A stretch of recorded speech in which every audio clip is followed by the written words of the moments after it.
Hello viewers, PR ইলেকট্রনিক্সের পক্ষ থেকে আমি প্লাবন আপনাদের জানাই আর একটি নতুন ভিডিওতে স্বাগতম। সবাই কেমন আছেন? আশা করি ভালো আছেন। আজকে আরও একটি আইপিএস তৈরি করা হলো। এমনকি এই আইপিএসের দাম কত বা কেন আইপিএসের দাম আমি অনলাইনে বলতে চাই না, একদম খোলাখুলি বলবো, সব কিছু একদম খোলাখুলি। এখন এই আইপিএসটা আজকে তৈরি করা হয়েছে, খুব সুন্দর করে আর কি রেডি করেছি নিজ হাতে।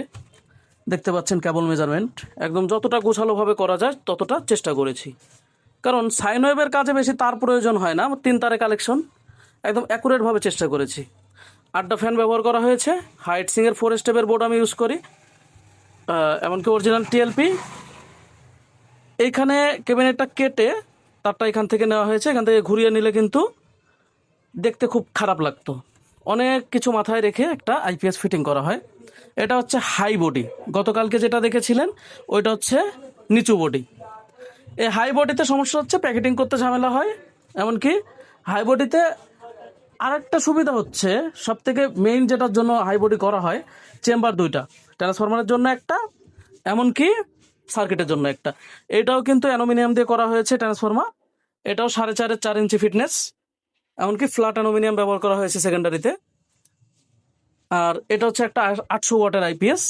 এখন এইটা যদি আপনারা বিআরবি তামা দিয়ে তো কমপ্লিট করে নিতে চান, সেক্ষেত্রে কত টাকা আসবে? 16,500 টাকা খাড়া বডিতে। এবার যদি নিচু বডিতে নেন তখন বিআরবি তামা দিয়ে কত আসবে? 15,500 টাকা গেল।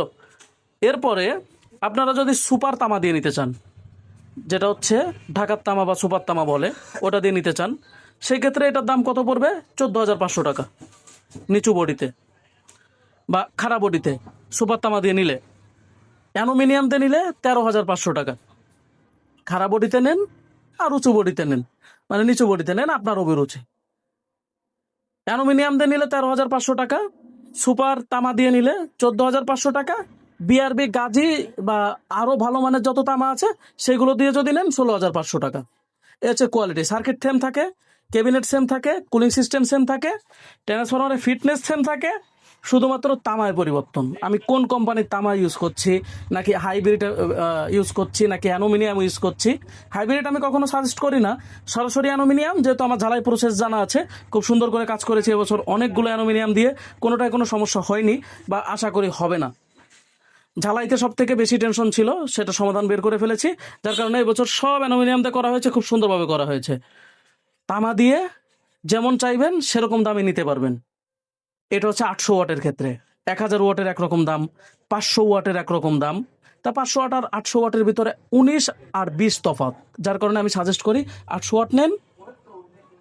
কিছুদিন পরে হালকা লোড বাড়াতে পারবেন, কোনো সমস্যা হবে না। 500 ওয়াটে তো একটু কমই হয়ে গেল, মানে লবণ একটু কম থাক দিয়ে খেতে পারবো, কিন্তু লবণ একটু বেশি হলে তো আর ওটা থেকে কমাতে পারবেন না। বিষয়টা হচ্ছে এরকম। এখন হচ্ছে 1000 ওয়াট যদি নেন সেটার দাম একরকম, 1650 ওয়াট যদি নেন সেটার দাম একরকম, 2000 ওয়াট 3.5 কেবি, তারপর হচ্ছে আপনারা তার থেকে উপরে যেমন নেবেন ওয়াট অনুযায়ী হচ্ছে আইপিএসের দাম নির্ধারণ হয়। তাই অনলাইনে আবার একটা জিনিস কি, ক্যাবিনেটের দাম এক সময় নেয় 750 টাকা, আবার আর এক সময় নেয় 950 টাকা, আবার এক সময় নেয় 550 টাকা। বিভিন্ন ভেরিয়েন্টের ক্যাবিনেট আছে।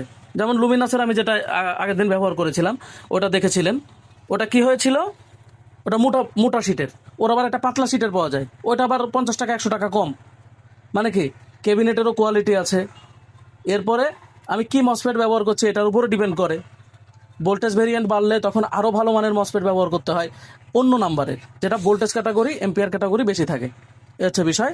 এই ছিল হচ্ছে খুঁটিনাটি আলোচনা। আজকের আলোচনা সরাসরি করলাম, কেমন লাগলো অবশ্যই কমেন্ট করে জানাতে ভুলবেন না। এর পরবর্তীতে এইখানে দেখতে পাচ্ছেন সাইন ওয়েভ ডিএসপি, এরপরে হচ্ছে মডিফাই সাইন ওয়েভ, তারপরে হচ্ছে স্কোয়ার ওয়েভ।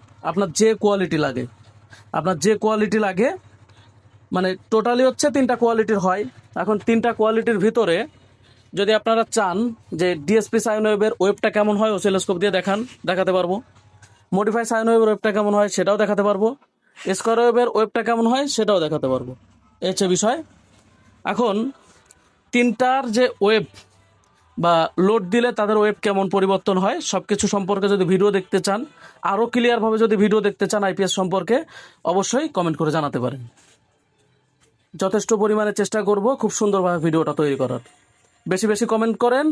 যদি 500-র উপরে কমেন্ট হয়, আমি 3টা বিষয়, 3টা আইপিএস একত্রিতভাবে টেবিলে রেখে 3টার বিষয় নিয়ে আলোচনা করব। এমনকি প্রতিটা জিনিসের ওয়েব থেকে শুরু করে ডিজিটাল ইনস্ট্রুমেন্ট দিয়ে আপনাদের টেস্ট করে দেখাবো প্রতিটা আইপিএস। এই ছিল আজকের ভিডিও। সবাই সুস্থ থাকবেন, ভালো থাকবেন। ভিডিওর ভিতর কোনো ভুল ভ্রান্তি হলে অবশ্যই ক্ষমা দৃষ্টিতে দেখবেন। সবাইকে অসংখ্য ধন্যবাদ সম্পূর্ণ ভিডিওটি দেখার জন্য। আবারও চলে আসবো নতুন কোনো ভিডিওতে।